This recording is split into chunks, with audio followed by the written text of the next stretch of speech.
Introduction. Discover freedom with the let them theory. Feeling drained from trying to control everyone and everything? Mel Robbins, 2024. Number 1. New York Times bestseller. The Let Them Theory offers a game-changing approach to relationships and personal power. With 2 simple words, this revolutionary concept frees you from the impossible task of managing others and empowers you to focus on what you can control, yourself. Backed by neuroscience, psychology, and decades of research, the theory reveals why 7 out of 10 people suffer chronic stress from attempting to control others, and why letting go sparks real change. At its heart, it's about let them, allowing others to be who they are, and let me, taking charge of your own actions and responses. Ready to transform your life and master your relationships? Dive into this chapter-by-chapter guide to the Let Them Theory and unlock the power of letting go. Chapter 1. Stop wasting your life on things you can't control. The root of much of our stress and unhappiness lies in the energy we pour into trying to control the uncontrollable, other people's actions, choices, and opinions. By letting go, we reclaim our peace and power. The more you let other people live their lives, the better your life gets. Mel Robbins introduces the Let Them Theory through a relatable and transformative personal story. When her son's plans were chaotic, lacking structure, clear timelines, or organization, Mel's instinct was to step in and take charge. She wanted to fix the situation, dictate the schedule, and ensure everything went perfectly. But her daughter, wise beyond her years, stopped her with 2 simple words: let them. This moment was an epiphany for Robbins. Instead of micromanaging her son and his friends, she stepped back, allowing them to handle their plans in their own way. To her surprise, the problem went off without a hitch, and she realized she had been wasting energy on something she couldn't and didn't need to control. This experience became the foundation of the Let Them Theory, a philosophy that would change how she approached relationships, stress, and life itself. Robbins explains that the urge to control is deeply human. It stems from a natural desire for certainty, safety, and predictability. Whether it's trying to make a partner change their habits, ensuring a child follows a specific path, or even worrying about what others think of us, we often believe that controlling external factors will bring us peace. However, neuroscience and psychology reveal a hard truth. We can't control other people's thoughts, actions, or feelings.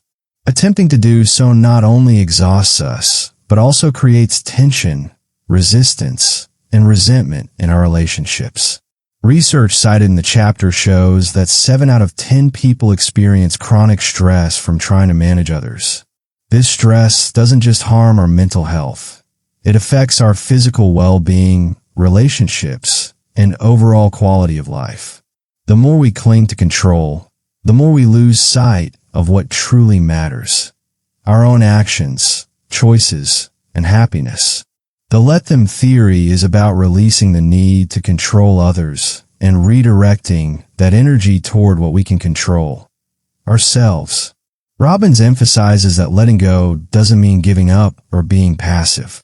It's an active choice to accept others as they are, allowing them to make their own decisions, face their own consequences, and live their own lives. This shift in perspective frees us from the burden of carrying other people's responsibilities and empowers us to focus on our own growth and well-being. Robbins didn't abandon her son or stop caring about his experience. Instead, she chose to trust him and his friends to figure it out. This act of letting go not only reduced her stress, but also strengthened her relationship with her son, who felt respected and trusted. Key takeaways: stop trying to control others' choices. Whether it's a friend's career path, a partner's habits, or a child's decisions, recognize that their choices are theirs alone. Your role is not to fix or direct, but to support and respect. Accept people as they are. Instead of wishing someone would change, Embrace them for who they are, flaws and all.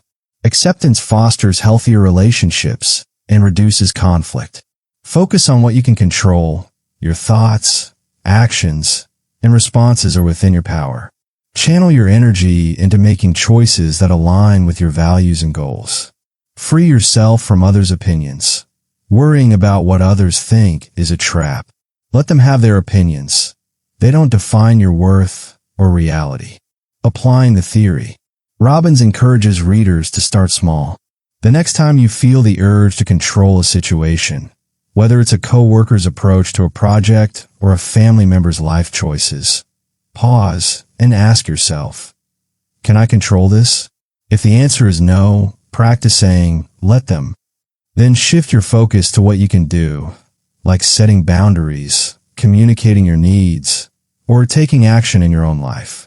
By letting go of the uncontrollable, you create space for peace, clarity, and personal growth.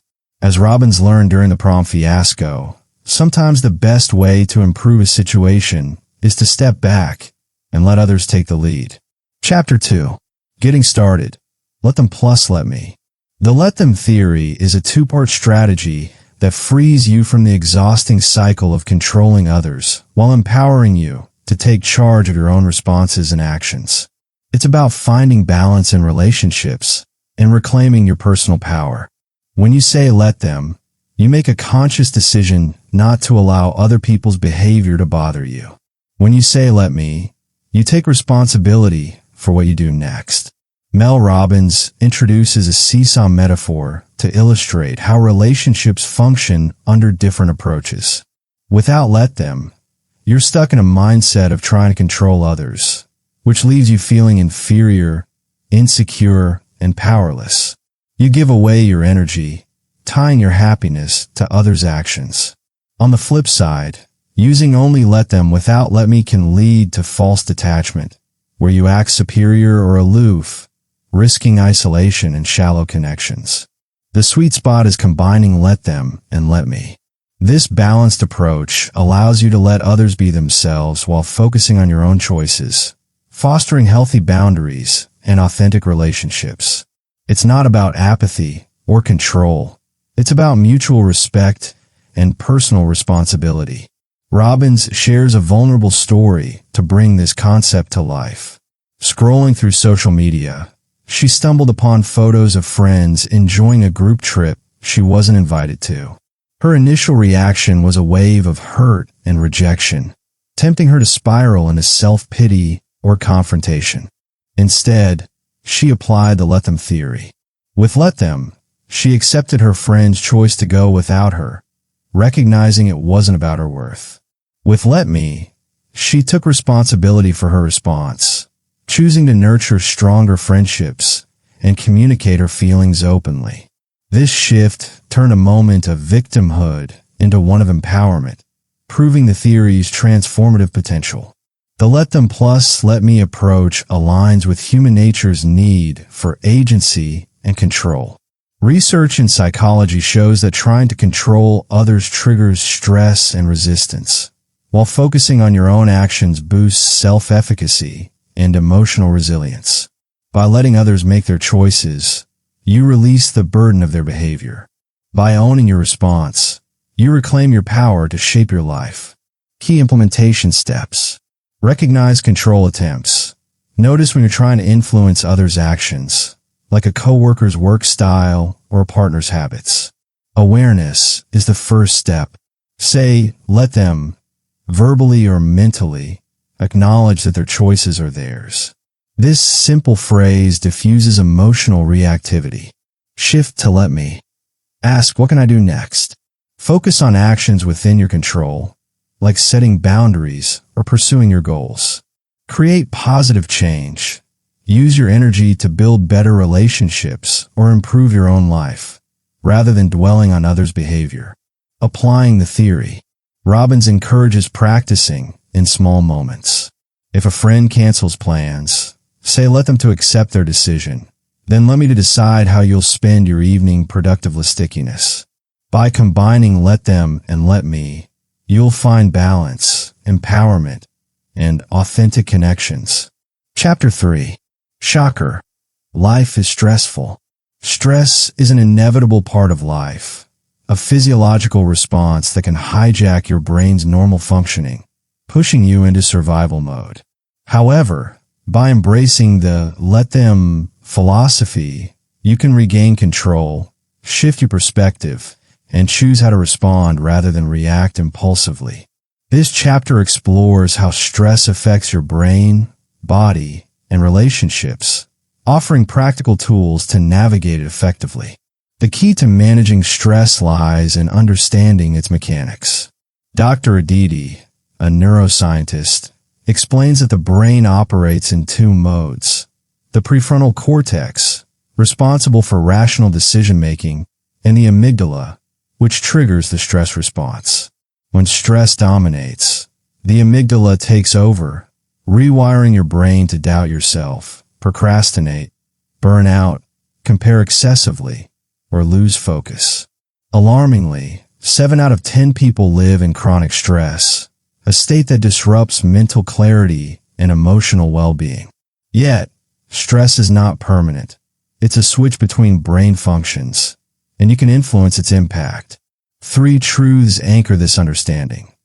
First, stress is a temporary state, not a fixed condition. Second, while you can't control stressful situations, you can control your response. Third, catching your stress response early empowers you to maintain control. These truths form the foundation of the let them approach, which acts like a mental reset, allowing your brain to exit survival mode and return to thriving. Mel Robbins illustrates this through personal stories. At a garden center, she grew frustrated with a slow cashier, her stress mounting until she applied, let them. By letting go of her need to control the situation, she shifted her focus to her response, instantly calming her agitation. In another instance, a friend's constant complaints about her husband's unhealthy habits revealed how stress over others' behaviors can strain relationships. By applying, let them, her friend could release judgment and foster compassion, preserving the relationship. At a local park, Robbins faced a negligent dog owner whose actions tested her patience. Instead of reacting, she chose a measured response, reinforcing her control over her emotions. To apply these insights, Robbins offers a 4-step process. When stress hits, say, let them, to release what you can't control. Next, say, let me take a breath to ground yourself. Then, identify what you can control in the situation. Finally, choose a deliberate response rather than a knee-jerk reaction. This practice rewires your brain to prioritize rational thinking over emotional chaos. The let them philosophy is a lifeline for your stressed brain, helping you reclaim mental clarity and emotional balance. By letting go of external pressures and focusing on your response, you can navigate life's challenges with resilience. Stress may be universal, but it doesn't have to define you. With awareness and practice, you can transform stress from a hijacker into a manageable part of your human experience, empowering you to thrive. Chapter 4. Let them stress you out. Work-related stress, particularly over uncontrollable factors like promotions or others' decisions, can spiral into destructive patterns if you let it dominate your mind. The key is to channel that energy into productive action rather than allowing stress to erode your goals. As Mel Robbins asserts, the question isn't whether you should care about stressful situations. It's whether your stress about them is productive or destructive to your goals. This chapter equips you with strategies to transform stress into empowerment by focusing on what you can control. Robbins illustrates this through compelling stories. A talented employee consistently hit their targets, but was repeatedly denied a promised promotion. Fixating on their boss's decision fueled frustration, draining their energy. By applying let them, they redirected their focus to enhancing marketable skills, ultimately securing a better opportunity elsewhere. In another story, Robbins recounts a park ranger dealing with rule-breaking visitors. The ranger modeled 3 responses: addressing the issue calmly, reporting it, or letting it go, demonstrating how choosing your response preserves mental clarity. A political activism example further clarifies that let them doesn't mean apathy. Instead of stressing over uncontrollable outcomes, an activist channeled their energy into targeted actions like organizing, proving that strategic responses amplify impact. To manage high-stakes stress, Robbins outlines 2 key principles: the reality check and the power move. The reality check acknowledges what you can't control: your boss's decisions, others' rule following, or political results. The power move shifts focus to what you can control, letting others make their choices, owning your response, and deciding your next steps. These principles ground you in reality while empowering action. The ABC Loop offers a practical framework for navigating stressful situations. 1. Assess the situation. Identify what you can and can't control. For example, you can't force a promotion, but you can control your performance and skill development. 2. Break the stress cycle. Say, let them, to release fixation on the uncontrollable. Then take a deep breath to reset your nervous system. 3. Choose your response. Ask, what serves my goals? And what maintains my power? Your response should align with your objectives and energy levels. Practical applications bring this framework to life. In the workplace, instead of obsessing over a boss's decision, focus on building skills that make you indispensable or marketable elsewhere. When facing public misbehavior, decide whether to address it directly, report it, or walk away based on what feels effective. For systemic issues like political or social challenges, channel stress into productive actions, volunteering, advocating, or educating, rather than ruminating. Key takeaways reinforce your agency. Your stress response is automatic, but your chosen response is your power. You're never trapped in a stressful situation. You always have choices, even if it's just how you think about it. The right response depends on the context and your energy. Sometimes walking away is the most powerful move. By applying the ABC Loop, you can break free from stress's grip, reclaiming control over your mental and emotional state. Let them is about strategic empowerment, not passivity. It frees you from the paralysis of stress, enabling you to act with intention. Whether in the workplace, public spaces, or broader societal issues, this approach ensures stress fuels progress rather than destruction, aligning your actions with your goals and preserving your power. Chapter 5. Let them think bad thoughts about you. The fear of others' opinions can paralyze you, stifling your potential and delaying your dreams. As Mel Robbins asserts, the truth is, other people's opinions of you are none of your business. Your business is creating the life you want to live. This chapter explores why we fear judgment, the costs of letting it control us, and how the let them philosophy frees you to pursue your goals unapologetically. Robbins shares her struggle with launching her speaking career. For a year, she gave free speeches, following advice from experienced speakers, build a website, gather testimonials, and post regularly on social media. She completed the first 2 steps, but froze on the third, unable to post for 2 years due to fear of criticism. This hesitation cost her potential income and opportunities, illustrating how fear of judgment can sabotage progress. Other stories echo this theme. A business owner delayed her website launch for 3 years, dreading negative feedback. An artist hid her work in her garage until her 60s, and a writer left a manuscript untouched for 5 years, all because they feared what others might think. Psychologically, this fear stems from our hardwired need for belonging. Humans are social creatures, driven by a survival instinct to seek approval and avoid rejection. The fear of being judged taps into this primal desire, making us overly cautious. However, this comes at a steep cost. Missed opportunities, delayed dreams, diminished confidence, and wasted potential. By prioritizing others' opinions, you sacrifice your authenticity and growth. Scientific research offers perspective. Studies show that 69% of people's judgments reflect their own insecurities, not your actions.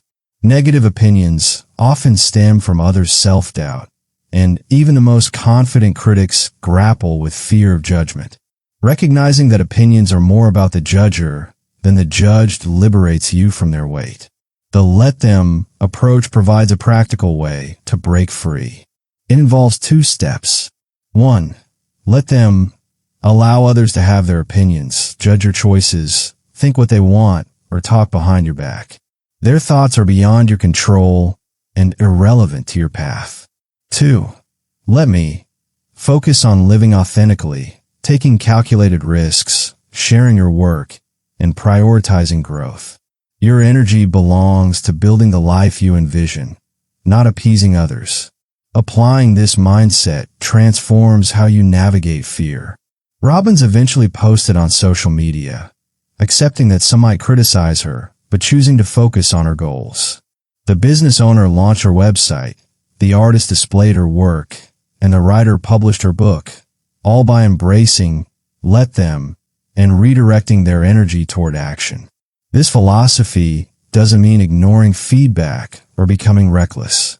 It means discerning whose opinions matter, those aligned with your values, and letting go of the rest. By releasing the need to control others' thoughts, you reclaim your power to create, innovate, and live authentically. Fear of judgment is universal, but it doesn't have to define you. With let them, you can step boldly into your potential, unburdened by the weight of others' opinions, and build the life you were meant to live. Chapter 6. How to Love Difficult People. Loving difficult people without losing yourself is a transformative skill. By understanding their frame of reference, the unique blend of life experiences, fears, and history that shapes their behavior, you can foster compassion while maintaining healthy boundaries. As Mel Robbins states, understanding someone's frame of reference doesn't mean you have to agree with them. It means you can love them while still being true to yourself. This chapter explores how to navigate challenging relationships with empathy and strength. Robbins shares a personal story about her mother-in-law's lukewarm reaction to her engagement.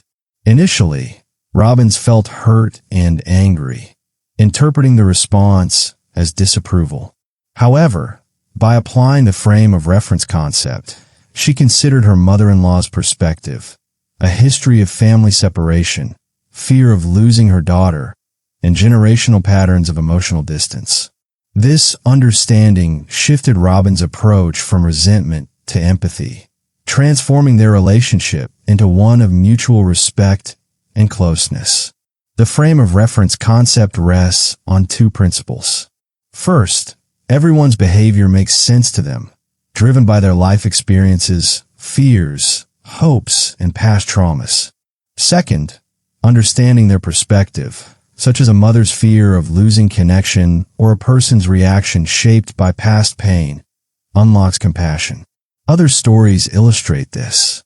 A father opposed his daughter's career choice until he recognized his resistance stemmed from his own unfulfilled dreams.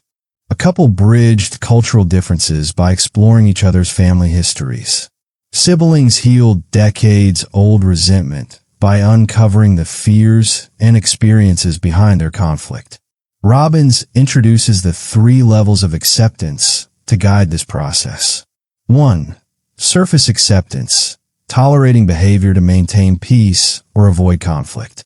This is a starting point, but often feels shallow. 2. Understanding acceptance, seeing the other person's perspective, recognizing their journey, and acknowledging their fears. This builds empathy. 3. Deep acceptance, embracing genuine compassion and unconditional love, fostering true connection without compromising your values. To apply these insights, Robbins offers 3 practical steps. 1.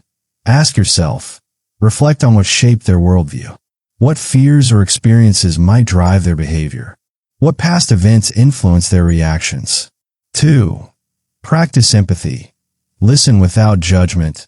Seek to understand their perspective and share your own gently to build mutual respect. 3. Set healthy boundaries. Accept their behavior without enabling harmful actions. Love them without sacrificing your well-being or lowering your standards. These steps don't require you to condone harmful behavior or abandon your needs. Instead, they empower you to love difficult people while protecting your peace. For example, understanding a critical parent's fear of failure might soften your response, but you can still limit their influence if it's toxic. Similarly, empathizing with a colleague's insecurity doesn't mean tolerating unprofessionalism. You can set firm boundaries while maintaining compassion. The frame of reference approach transforms relationships by replacing judgment with understanding. It's not about changing others, but about changing how you see them. By embracing their humanity, flaws, fears, and all, you cultivate deeper connections and inner peace. Loving difficult people becomes less about fixing them and more about freeing yourself to love authentically, with boundaries that honor both their story and your own. Chapter 7. When grown-ups throw tantrums. Adult emotional outbursts often resemble childish tantrums because many never learn proper emotional regulation. Recognizing this allows you to respond with compassion while setting firm boundaries. As Mel Robbins advises, when someone is having an emotional reaction, imagine the 8-year-old version of them present in the room. It changes everything about how you respond. This chapter explores why adults react like children and provides tools to navigate their outbursts effectively. The connection between child and adult behavior is striking. Children run away. Adults avoid confrontation. Children sulk. Adults give the silent treatment. Children throw tantrums. Adults send rage-fueled texts. Children slam doors, and so do adults. These parallels reveal that emotional immaturity often stems from unlearned or unhealed emotional skills. Robbins illustrates this through vivid stories. A workplace leader's explosive outbursts mirrored a toddler's meltdown, undermining team morale until colleagues learned to respond calmly. A family holiday dinner unraveled when an adult sibling's tantrum over a minor disagreement escalated, highlighting how unchecked emotions disrupt relationships. Robbins reflects on her own journey, admitting moments of emotional immaturity, like snapping at loved ones under stress. Finally, a couple transformed their marriage by recognizing each partner's emotional patterns, such as withdrawing or lashing out, and addressing them with empathy. Dr. K, a psychiatrist, provides scientific insights into why adults act this way. Under emotional stress, the brain reverts to a childlike state, seeking instant gratification, avoiding discomfort, and reacting impulsively rather than responding thoughtfully. This happens because many adults never learned emotional regulation, often mimicking behaviors modeled in childhood, lacking better coping tools, or carrying unhealed wounds from youth. These factors trap them in reactive patterns. To handle such outbursts, Robbins introduces the ABC loop for emotional reactions. 1. Acknowledge the pattern. Recognize the childlike behavior. Understand it's not personal, and identify the deeper need, often a cry for validation or safety. 2. Break the cycle. Refuse to engage with the tantrum. Maintain emotional distance, and let natural consequences unfold rather than escalating the conflict. 3. Choose your response. Address the adult, not the child. Set clear boundaries, and offer compassionate space for them to regain composure. For example, when the workplace leader raged, colleagues acknowledged the behavior as stress-driven, avoided arguing, and calmly restated expectations, defusing tension. At the family dinner, stepping away from the siblings' outburst preserved the evening. Robbins learned to pause during her own emotional spikes, choosing measured words over reactive ones. In the marriage, partners set boundaries around harmful behaviors while offering support, fostering healing. This approach doesn't excuse poor behavior, but reframes it as a skill gap, not a personal attack. By seeing the 8-year-old in the adult, you can respond with patience without enabling destructiveness. Boundaries are key. You might listen empathetically, but refuse to tolerate yelling. The ABC loop empowers you to stay grounded, protect your peace, and encourage healthier interactions. Ultimately, understanding emotional immaturity transforms how you handle tantrums, yours and others, turning conflict into opportunities for compassion, clarity, and connection while safeguarding your emotional well-being. Chapter 8. The right decision often feels wrong.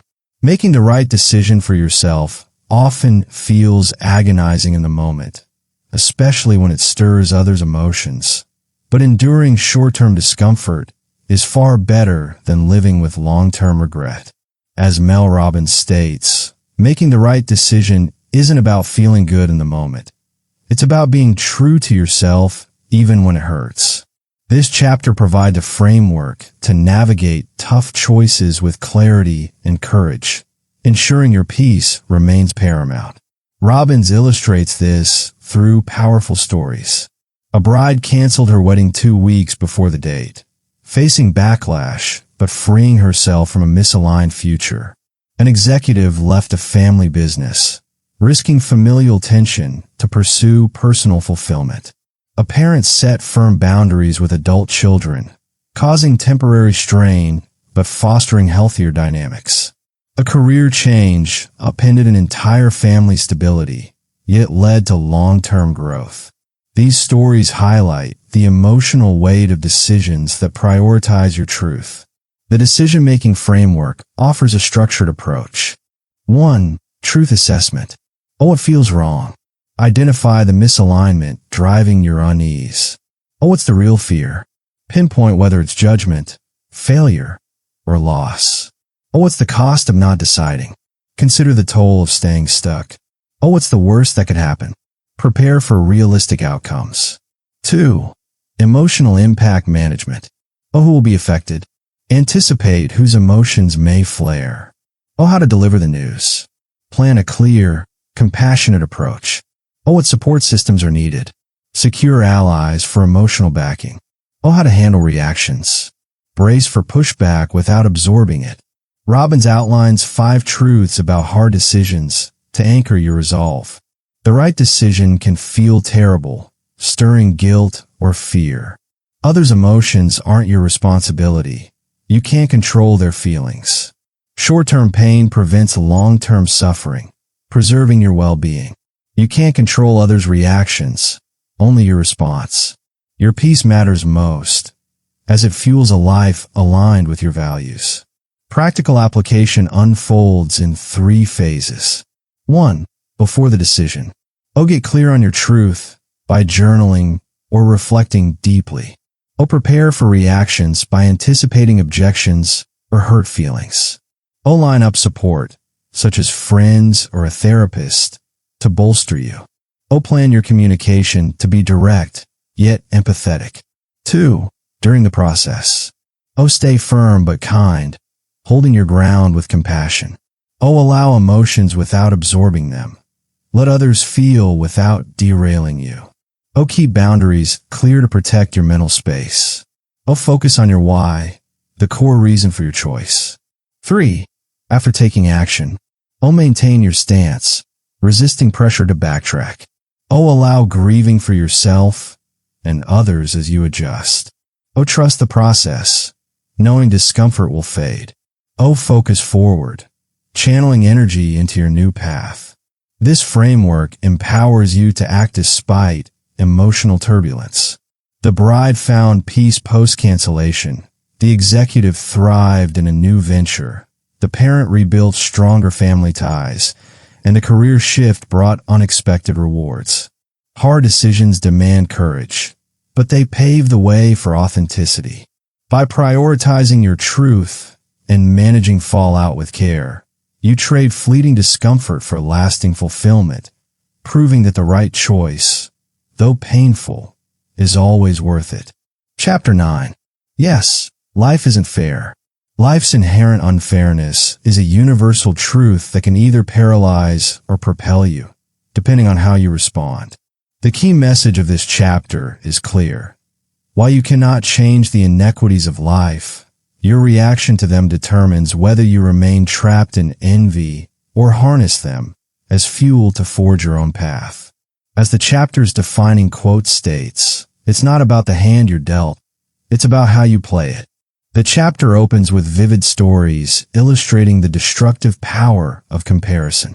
Tony Robbins confesses to envying a friend's lavish home renovation, only to uncover that his jealousy stemmed from deeper insecurities about his own achievements. A business owner, struggling to grow a startup, fixates on a competitor buoyed by family wealth, feeling cheated by their uneven starting lines. An artist, scrolling through Instagram, is tormented by others' polished portfolios until they embrace their unique creative voice. A parent, meanwhile, grapples with the illusion of other families' perfect lives, unaware of the struggles hidden beneath their curated facades. These stories underscore a common thread. Comparison distorts reality and saps energy that could be spent on personal growth. The chapter breaks down the reality of comparison into two stark categories. First, what's actually unfair. Some are born into wealth.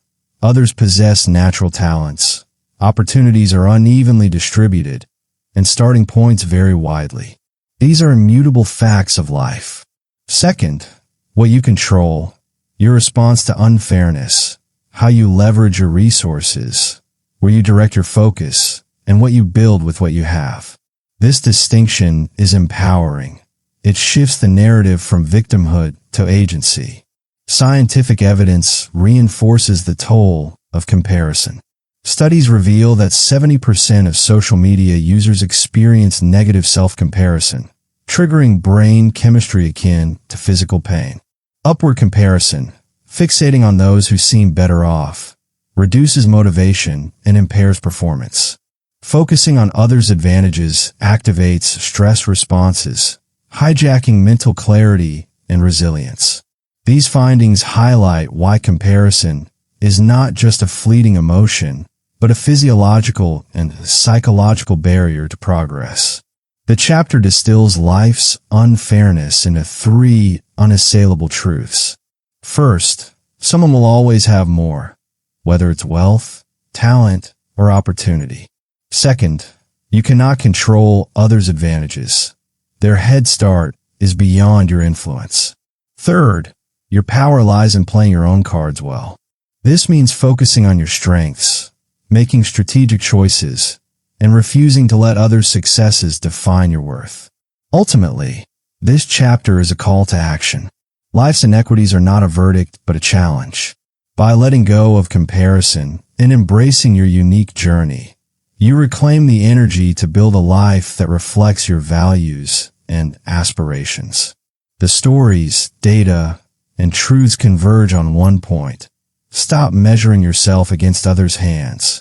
Play yours with intention, creativity, and grit, and you'll find that unfairness becomes not a roadblock, but a catalyst for growth. Chapter 10. The truth no one told you about adult friendship. Adult friendship is not the effortless camaraderie of youth. It's an individual pursuit demanding deliberate effort. The key message of this chapter is that as life scatters childhood bonds, maintaining and forging friendships hinges on three pillars: proximity, timing, and energy. The chapter's core reminder is stark. Stop expecting friendship to happen naturally like it did when you were young. Adult friendship requires intention and effort.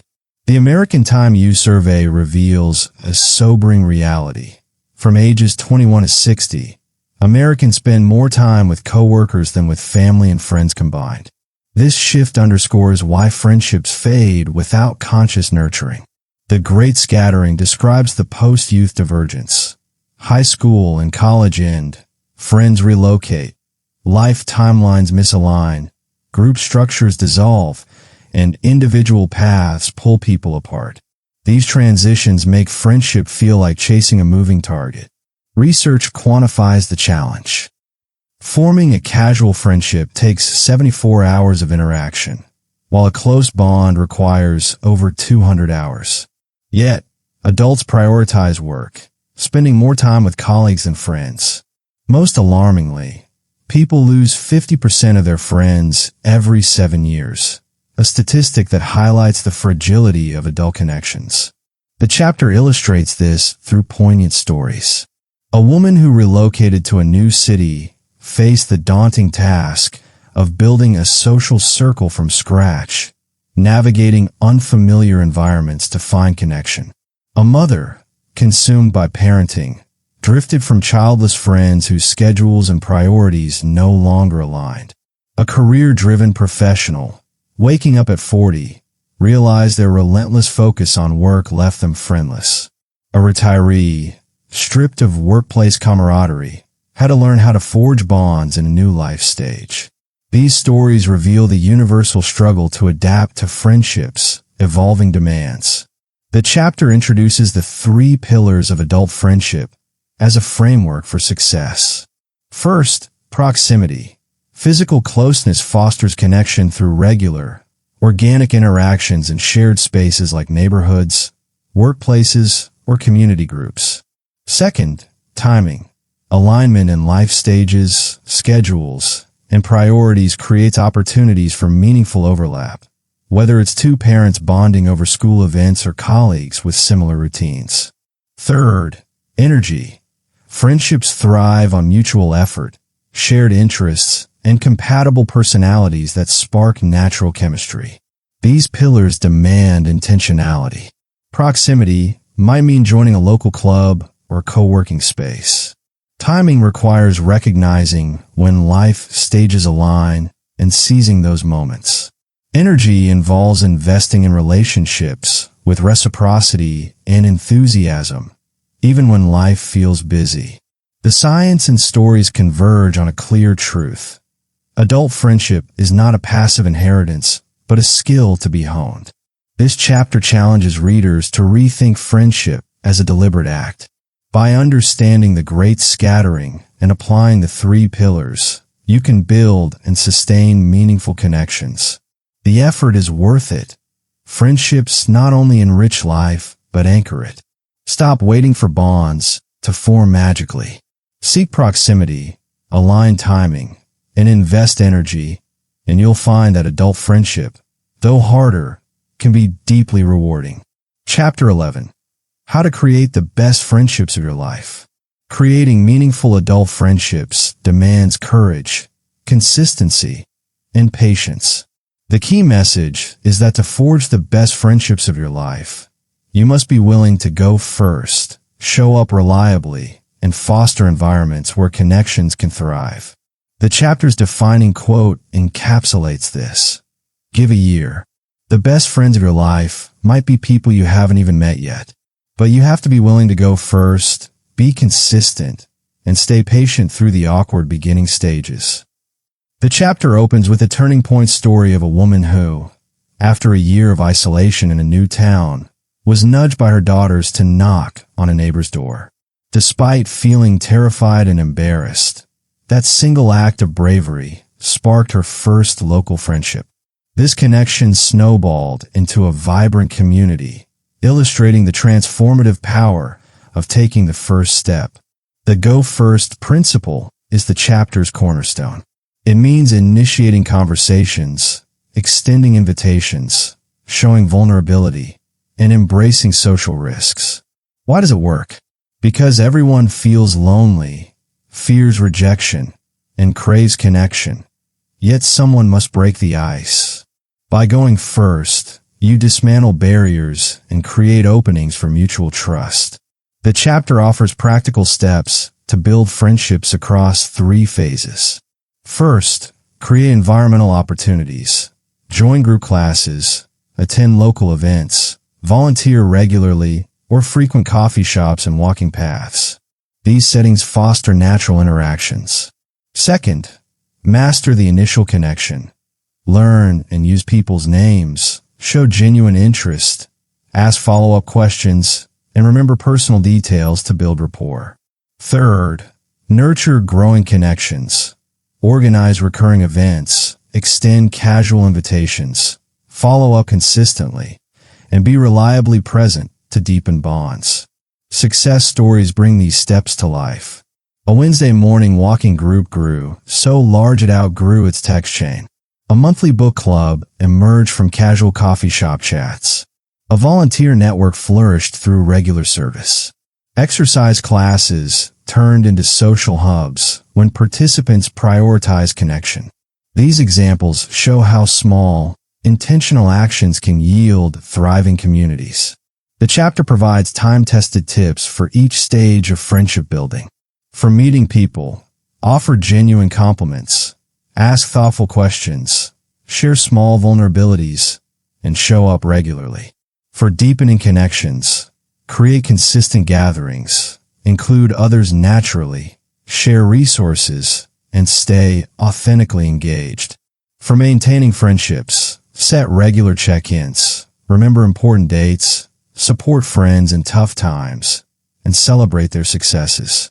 The power of small moments is emphasized throughout. Learning the coffee shop staff's names, attending the same exercise class weekly, showing up at community events, or chatting with neighbors can spark unexpected bonds. These micro-interactions, when consistent, lay the foundation for lasting friendships. This chapter is a blueprint for connection in a disconnected world. By embracing the go first principle, creating opportunities, and nurturing relationships with intention, you can build friendships that enrich your life. The process may feel awkward at first, but with patience and persistence, the best friends of your life are within reach, just one brave moment away. Chapter 12. Unlock the power of your influence. You cannot force change in others, but you can cultivate an environment that inspires it. The key message of this chapter is that true influence emerges through the ABC loop. Apologize and ask, back off, and observe behavior. Celebrate progress while modeling change. The guiding quote captures its essence. The moment you stop trying to change someone is often the moment they become open to change. Your influence grows in direct proportion to your ability to let go of control. The ABC loop is a deliberate, research-backed framework. First, apologize and ask. Begin with a sincere apology for any past pressure. Then pose open-ended questions like, how do you feel about this? Or, what's your perspective? Listen with curiosity, not judgment, resisting the urge to offer solutions. Second, back off and observe behavior. Give space after the conversation. Watch without commentary. Let natural consequences unfold, and stay consistent in your own actions. Third, celebrate progress while modeling change. Notice small improvements. Offer immediate positive feedback. Express enthusiasm for their efforts, and consistently model the behavior you hope to see. Research, including Dr. Tali Sharrett's studies, supports this approach. Immediate positive rewards boost motivation, while pressure and direct commands trigger resistance. Social influence, modeling behavior, and celebrating progress proves far more effective than control. These insights explain why the ABC loop preserves autonomy, builds intrinsic motivation, creates positive associations, and strengthens relationships. The chapter illustrates the loop through compelling stories. A mother transformed her son's grades by backing off and celebrating small academic wins, fostering his confidence. A manager boosted team performance by asking questions instead of issuing orders, empowering employees to take initiative.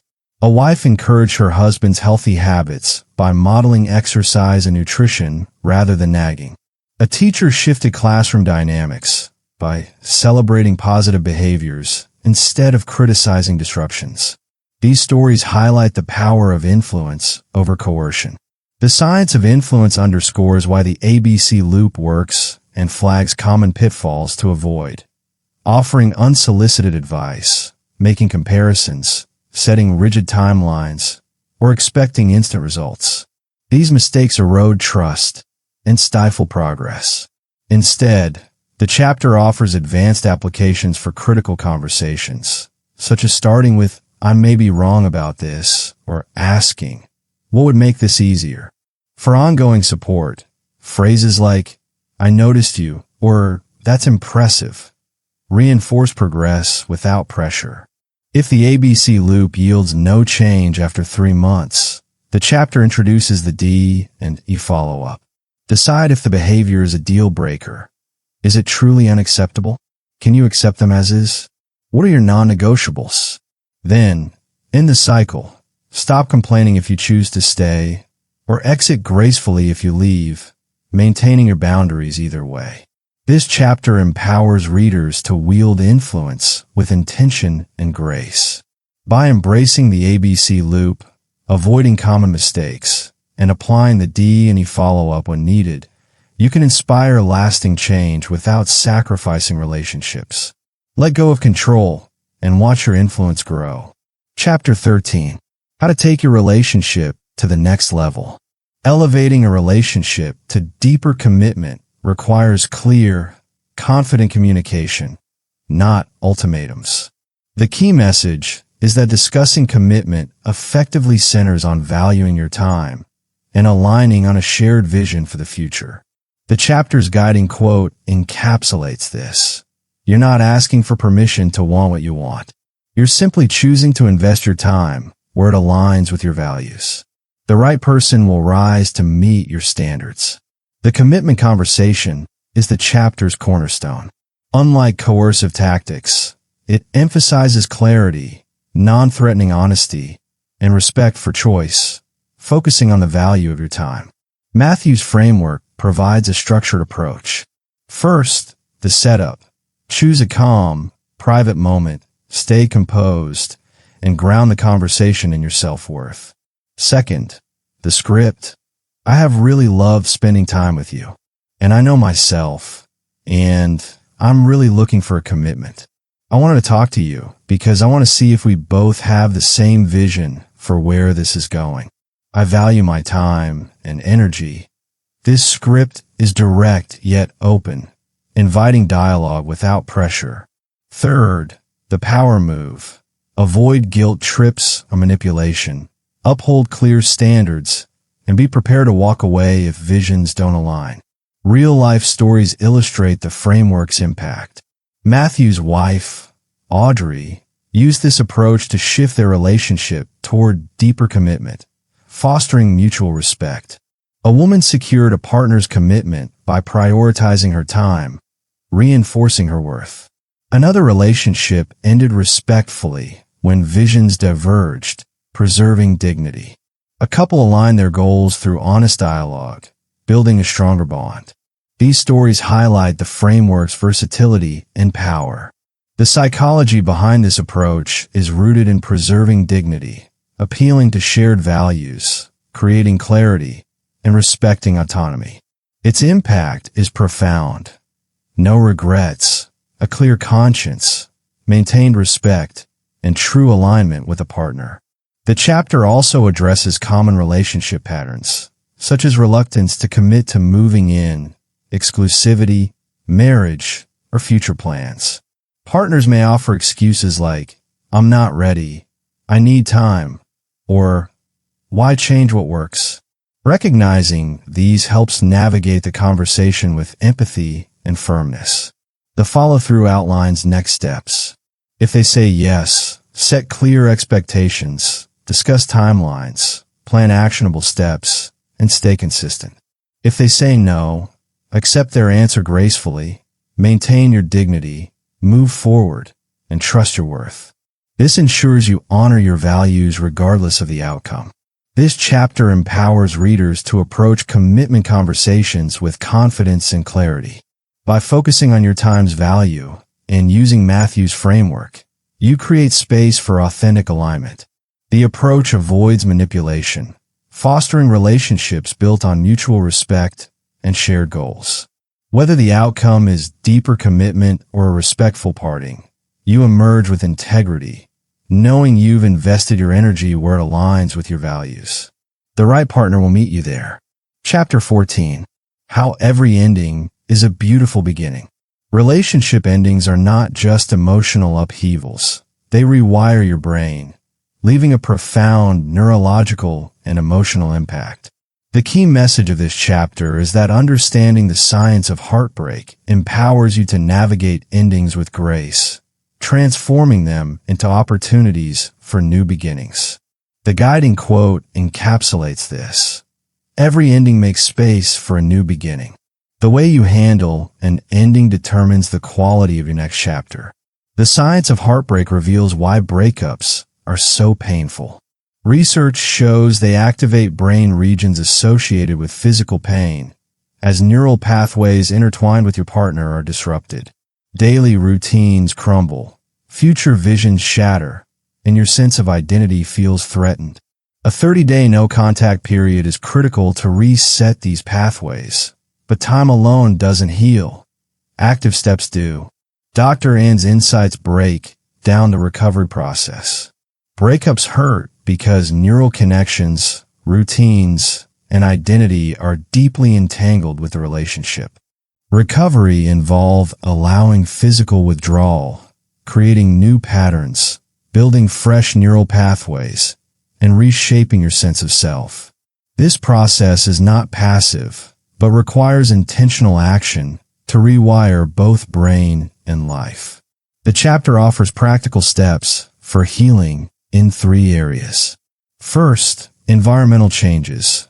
Remove visible reminders, rearrange living spaces, establish new routines, and shift daily patterns to break associations with the past.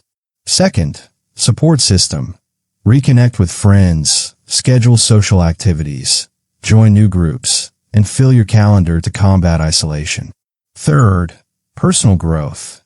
Embrace a challenge, learn a new skill, prioritize health, and build confidence to redefine your identity.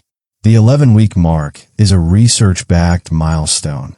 71% of people feel significantly better by week 11. Recovery isn't linear, but small, consistent actions accelerate progress. This timeline offers hope that healing is achievable with effort. The Let Them Plus Let Me framework provides a compassionate approach to endings. Let Them allows your former partner to process their emotions, tell their story, feel their feelings, and move on at their own pace. Let Me focuses on your own journey. Honor your emotions, create new memories, establish stronger boundaries, and choose growth. This dual approach fosters mutual respect and personal empowerment.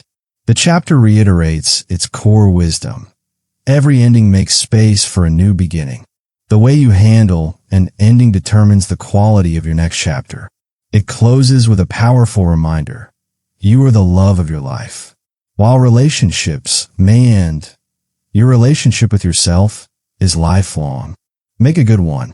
This final wisdom shifts the focus inward, emphasizing self-love as the foundation for all future chapters. By embracing the science of heartbreak, taking practical steps, and applying the Let Them Plus Let Me framework, you can transform endings into beautiful beginnings. This chapter equips you to heal with intention, rebuild with confidence, and step into a future shaped by resilience and self-worth. Conclusion. Your Let Me era is here. The journey to a fulfilling life hinges on a profound shift. True power lies not in controlling others or circumstances, but in mastering your responses while staying authentic. The key message of this conclusion is that embracing your Let Me era, a mindset of self-ownership and intentional choice, unlocks the life you want. The defining quote sets the tone. The life you want is waiting on the other side of letting go. Your Let Me era starts now. The 3 core truths anchor this philosophy. First, about others. You cannot control people's actions, opinions, or choices. Their behavior belongs to them. Second, about you.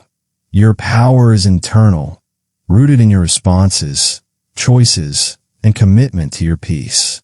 Third, about life.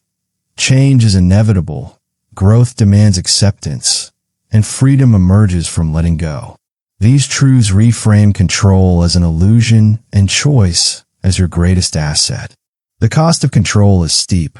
Clinging to control wastes energy on others' decisions, fuels unnecessary stress, squanders opportunities due to fear, and strains relationships through pressure. This futile pursuit drains your vitality and distracts from what you can shape, your own path. The Let Me era is a call to action. It's about saying, let me get started, take risks, be honest, live authentically, set boundaries, choose growth, and build a life I want. This means rejecting the need for permission, approval, or excuses, and instead embracing full ownership of your journey. It's a bold commitment to living unapologetically. The path forward offers practical guidance. First, daily practice. Notice when you're trying to control others. Apply the Let Them Plus Let Me framework. Consciously choose your responses and prioritize growth.